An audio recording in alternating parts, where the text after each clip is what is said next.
ಆತ್ಮೀಯ H16 news ಅರ್ಥಾತ್ ಚಿತ್ತಾರಾಮ್ ನ್ಯೂಸಕ್ಕೆ ತಮ್ಮನ್ನು ಆಹ್ವಾನಿಸುತ್ತಾ ನಾನು ಎಂ.ಐ. ಮಲ್ಲಪ್ಪ ಜೋತಾವರ್. ಆಶಾ ಕಾರ್ಯಕರ್ತೆಯರು ಸಂತೃಪ್ತರಾಗಿದ್ದಾರೆ. ಅವರ ಬೇಡಿಕೆ ಈಡೇರಿದೆ. 15,000 ಕೇಳ್ತಾಯಿದ್ರು, 10,000 ಆಯಿತು. ಭತ್ಯೆಗಳನ್ನ ಇನ್ಕ್ಲೂಡ್ ಮಾಡಿಕೊಂಡು ಗೌರವಧನ ಅಷ್ಟೇ ಅಲ್ಲ, ತಿಂಗಳ ರಜೆ ಸಹಿತ ಗ್ರ್ಯಾಂಟ್ ಆಗ್ಯದ. ತಿಂಗಳದ ಒಂದು 4 ರಜೆಗಳು ಸಿಗುವಂಥದ್ದಾಗ್ಯದ. ಜೊತೆಗೆ ನಿವೃತ್ತಿ ಪರಿಹಾರನೂ ಕೊಡ್ತೀವಿ ಅನ್ನೋ ವಿಶ್ವಾಸ ಸಿಕ್ಕದ, ಆಶ್ವಾಸನೆ ಸಿಕ್ಕದ. ಮತ್ತು ಗಂಭೀರ ಆರೋಗ್ಯದ ಬಗ್ಗೆ, ಗಂಭೀರವಾದ ರೋಗ ಬಂದಾಗ ಒಂದಿಷ್ಟು ಗೌರವಧನ ವಿತ್ ರಜೆ ಕೊಡುವಂಥದ್ದನ್ನು ಸಹಿತ ಪಾಸ್ ಮಾಡ್ಕೊಂಡಿದ್ದಾರೆ. ಇದೊಂದು ರೀತಿ ಆಶಾ ಕಾರ್ಯಕರ್ತೆಯರ ಜೀವನದಲ್ಲೇ ಆಶಾ ಬೆಳಕು. ನಿಜವಾಗಿಯೂ ಅವ್ರ ವರ್ಕ, ಅವರು ಓಡಾಡೋದು, ಅವ್ರು ದುಡಿದು, ಅವ್ರ ಡೆಡಿಕೇಶನ್ ಇವೆಲ್ಲ ನೋಡಿದಾಗ ಪಾಪ ಏನಪ್ಪ ಇವ್ರ ಬದುಕು 8,000ದಲ್ಲಿ ಏನು ಬದುಕು ಆಗ್ತದೆ ಅಂತೇಳಿ ಭಾಳಷ್ಟು ಕುಟುಂಬಗಳಲ್ಲೇ ಎಲ್ಲ ಕೆಳ ವರ್ಗದ ಒಂದೇನಪ್ಪ ಆರ್ಥಿಕವಾಗಿ ಅಭದ್ರಿದ್ದಂಥ ಕುಟುಂಬಗಳನ್ನೆಲ್ಲರೂ ಹೆಚ್ಚು ಕಡಿಮೆ 90% ಎಲ್ಲ ಅದೇ. ಈ ಒಂದು ಆಶಾ ಕಾರ್ಯಕರ್ತೆಯರಾಗಿ ಯಾರೂ ಆರ್ಥಿಕವಾಗಿ ಸುಭದ್ರಿದ್ದಂಥವ್ರು ಯಾರೂ ಬರ್ಲಿಕ್ಕೆ ಸಾಧ್ಯ ಇಲ್ಲ. ಇಲ್ಲ ಪಾಪ ಅಂದಂದ ದುಡಿದು ಅಂದೊಂದು ತಿಂದು ಅಂದೊಂದು ಮಲ್ಕೊಂತ ಹೆಣ್ಮಕ್ಳು ಪಾಪ ಅವರು 4 ದಿನ ಮಂಗಳವಾರದಿಂದ ಶುರುವಾದಂಥ ಒಂದು ಧರಣಿ ಶುಕ್ರವಾರ ಒಳಗೆ ನಡೆದ ಕೊನೆಗೆ ಸಿದ್ದರಾಮಯ್ಯ ಏನೋ ಒಂದು ದೊಡ್ಡ ಮನಸ್ಸು ಮಾಡಿ ಎಸ್ ಆಗಲ್ಲವ ಅಂತ ವಿಚಾರ ಮಾಡಿ ಕೊಟ್ಟಿದ್ದಾರೆ.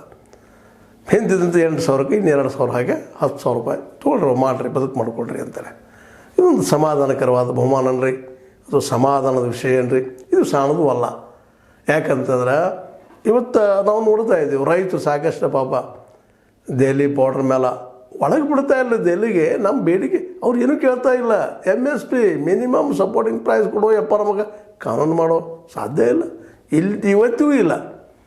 ಮತ್ತು ಅವ್ರು ರೈತರು ಸ್ಟ್ರೈಕ್ ಬಿಡೋಕೆ ಅಂದ್ರೆ ಅಲ್ಲೇ ನಿಂತು ಬಿಡೋದ್ರೆ ಶಂಭು ಬಾರ್ಡ್ರ್ ಅಲ್ಲಿ ಮತ್ತೆ ನೋಡ್ರಿ ಇಬ್ಬರು ಸತ್ತಿದ್ದಾರೆ ರೈತರು. ಅದನ್ನ ನೋಡಿದಾಗ ಈ ನಮ್ಮ ಸ್ವಾತಂತ್ರ್ಯ ಉದ್ಯಾನವನದಲ್ಲ ಪಾಪ ಹಗಲಿ ರಾತ್ರಿ ಥಂಡಿಯಾಗಿ ಪಾಪ ಮಲ್ಕೊಂಡಿದ್ರೆ ಹೆಣ್ಮಕ್ಳು ಅವ್ರಿಗೆ ಇವತ್ತು ಮುಕ್ತಿ ಸಿಕ್ಕಂಗೆ ಖುಷಿಯಲ್ಲೇ ಹೊರಗೆ ಬರ್ತಾ ಇದ್ದಾರೆ ಅವರು.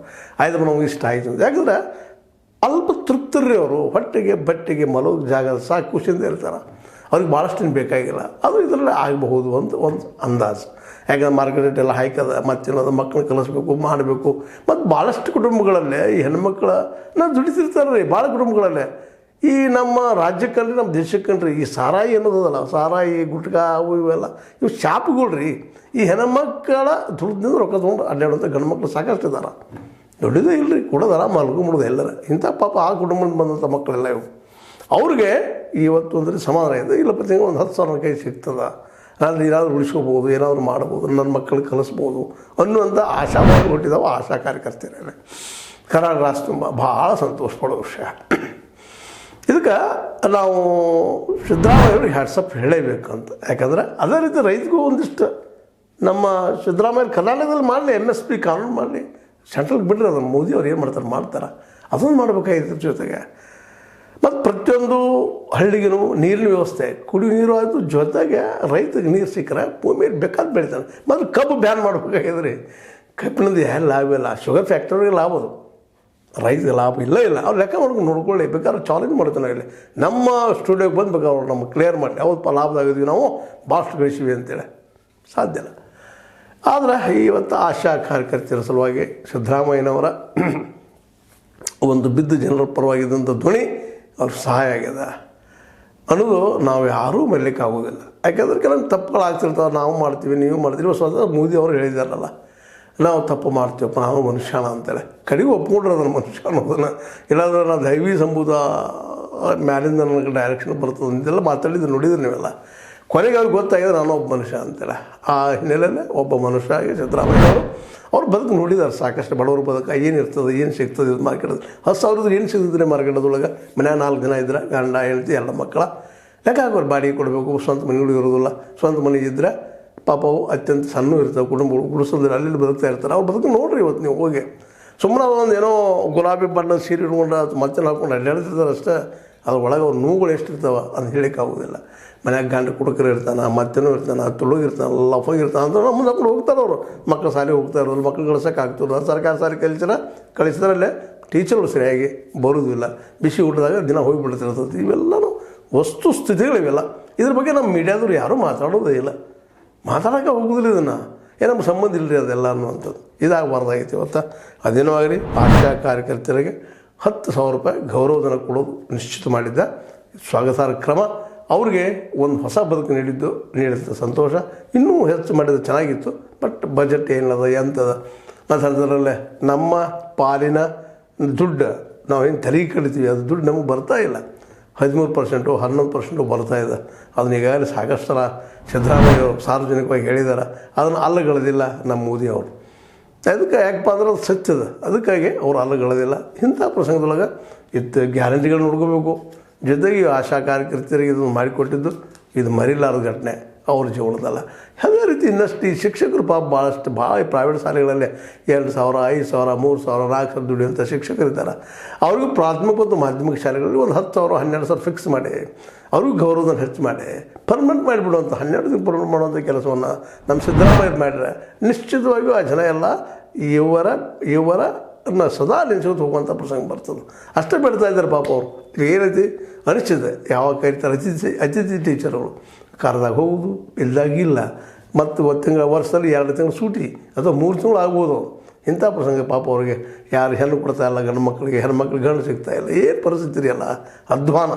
ಇವನ್ನೆಲ್ಲ ವಿಚಾರ ಮಾಡಿಕೊಂಡು ಆ ಶಿಕ್ಷಕರಿಗೆ ಎಷ್ಟು ಮಾಡಿ ಪ್ರತಿ 30 ವಿದ್ಯಾರ್ಥಿ ಒಬ್ಬ ಶಿಕ್ಷಕ ಅಥವಾ ಶಿಕ್ಷಕಿಯರನ್ನಾಗಿ ಮಾಡಿ ಅವ್ರಿಗೆ 10-12 ಸಾವಿರ ರೂಪಾಯಿ ನೀವು ಗೌರವಧನ ಕೊಡ್ರಿ, ಒಂದು ಸ್ವಲ್ಪ ಲೈಫ್ ಸೆಕ್ಯೂರಿಟಿ ಕೊಡ್ರಿ. ಹೆಂಗೆ ಮಾಡಿದ್ರಲ್ಲ ನಿವೃತ್ತಿ ಪರಿಹಾರ ಕೊಡ್ತೀವಪ್ಪ ಅಂತೇಳಿ ಅಂತ ಸ್ವಲ್ಪ ಮಾಡಿದ್ರೆ ಸಾಕು, ಖುಷಿಯಿಂದ ಕೆಲಸ ಮಾಡ್ತಾರೆ.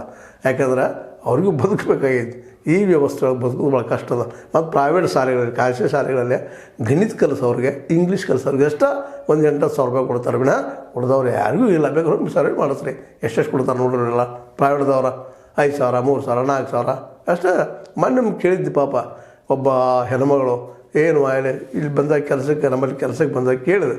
ಆಗ ಹೇಳಿಲ್ಲ ನಾನು ಟೀಚರ್ ಆಗಿ ಹೋಗ್ತೀನಿ ಅಲ್ಲಿ. ಯಾಕೆ ಅಂತೀನಿ ಅಲ್ಲಿ 2,000 ರೂಪಾಯಿ ಕೊಡ್ತಾರೆ ನನಗೆ ಅಲ್ಲಿ ಹೋಗ್ಕೊಂಡೆ. 2,000 ರೂಪಾಯಿ ದುಡಿಯುವಂಥ ಅನೇಕ ಟೀಚರ್ಗಳು B.Ed ಆದಂಥವ್ರು D.Ed ಆದಂಥವ್ರು ಹೋಗ್ತಾ ಇದ್ದಾರೆ ರೀ. ಅದಕ್ಕೆ ಈ ದಿಸೆಯಲ್ಲಿ ನಮ್ಮ ರಾಜ್ಯ ಸರ್ಕಾರ ಅದರಲ್ಲೂ ಸಿದ್ದರಾಮಯ್ಯನ ಈ ನಡೆ ಮೆಚ್ಚುವಂಥದ್ದು. ಆಶಾ ಕಾರ್ಯಕರ್ತರಿಗೆ ಅವ್ರ ಬದುಕಿನಲ್ಲಿ ಆಶೆ ಹುಟ್ಟಿಸಿದ್ರಿ ಮತ್ತು ಅವ್ರ ಬದುಕಿಗೆ ಒಂದು ಸ್ವಲ್ಪ ಹೌದಪ್ಪ ಅಟ್ಲೀಸ್ಟ್ ಊಟ ಮಾಡಿ ಮಲಗುವಂಥ ಒಂದು ವ್ಯವಸ್ಥೆ ಮಾಡಿರಿ. ಇದಕ್ಕೆ ಗ್ಯಾರಂಟಿ ಕೊಟ್ಟಿದ್ದೀರಿ ಫ್ರೀಯಾಗಿ ಅಡ್ಡಾಡಲಿಕ್ಕೆ, ಅದು ಅನುಕೂಲ ಆಗಿದೆ ಅವ್ರಿಗೆ. ಎಲ್ಲಿ ಬೇಕಾದ್ರೆ ಹೋಗಿ ಕೆಲಸ ಮಾಡೋಂಥದ್ದು ಅನೇಕ ಟೀಕೆ ಮಾಡಿದ್ರೆ ಮಾಡಲಿ, ಟೀಕೆ ಅಂತ ಇದ್ದೇ ಇರೋದನ್ನು. ಅನುಕೂಲ ಇದ್ದವ್ರು ಹೋಗಿಲ್ಲ, ದುಡ್ಡು ಕೊಟ್ಟು ಹೋಗಿ ಯಾರು ಬೇಡ ಅಂತಾರೆ ಅವ್ರಿಗೆ. ಪಾಪ ಇವ್ರಿಗೆ ದುಡಿಯೋದಕ್ಕೆ ಹೋಗೋದಕ್ಕೆ ಎಲ್ಲೋ ಒಂದು ಹಳ್ಳಿಯಾಗಿ ದುಡಿತಿರ್ತಾರೆ, ಎಲ್ಲೋ ಒಂದು ಬರ್ತಿರ್ತದೆ, ಹೋಗೋದು ಬರೋದು ಆಗ್ತಿರೋದಿಲ್ಲ. ಅಂಥವ್ರು ಬಸ್ ಅನುಕೂಲ ಆಗ್ಯದ. ಇವೆಲ್ಲ ನೆಲೆಯಲ್ಲಿ ಈ ಜನ ಎಲ್ಲ ಇವತ್ತು ಅಟ್ಲೀಸ್ಟ್ 2 ಹೊತ್ತಿನ ಊಟ ನಿದ್ದೆ ಇವು ಅರ್ಹರಾಗಿದ್ದಾರೆ. ಜೊತೆ ತಮ್ಮ ಮಕ್ಕಳನ್ನ ಶಾಲೆಗೆ ಕಳಿಸೋದಕ್ಕೂ ಅರ್ಹರಾಗಿದ್ದಾರೆ ಅಂತ ಈ ಸಂದರ್ಭದಲ್ಲಿ ಹೇಳ್ತಾ ಆಶಾ ಕಾರ್ಯಕರ್ತೆಯರಿಗೆ ತಿಂಗಳಿಗೆ 10,000 ರೂಪಾಯಿ ಗೌರವಧನ ಕೊಟ್ಟಿದ್ದು ನಿಜವಾಗಿಯೂ ಸಿದ್ದರಾಮಯ್ಯರ ಒಂದು ಸಾಧನೆ ಅಂತ ಹೇಳ್ತಾ, ಇದು ನಿಮಗೆ ಲೈಕ್ ಆಗಿರ್ಬೋದು, ಬಟ್ ಡಿಸ್ಲೈಕು ಆಗಿರ್ಬೋದು. ಲೈಕ್ ಮಾಡಿ, ಶೇರ್ ಮಾಡಿ, ಕಮೆಂಟ್ ಮಾಡಿ, ಜೊತೆಗೆ ಸಬ್ಸ್ಕ್ರೈಬ್ ನಿಲ್ಲಿಸಬೇಡ್ರಿ. H16 ನ್ಯೂಸ್ ಅಥವಾ ಹೇ ಸೀತಾರಾಮ್ ಇದು ಸತ್ಯದ ಕೈಗೆ ನೋಡಿ ವಂದನೆಗಳು.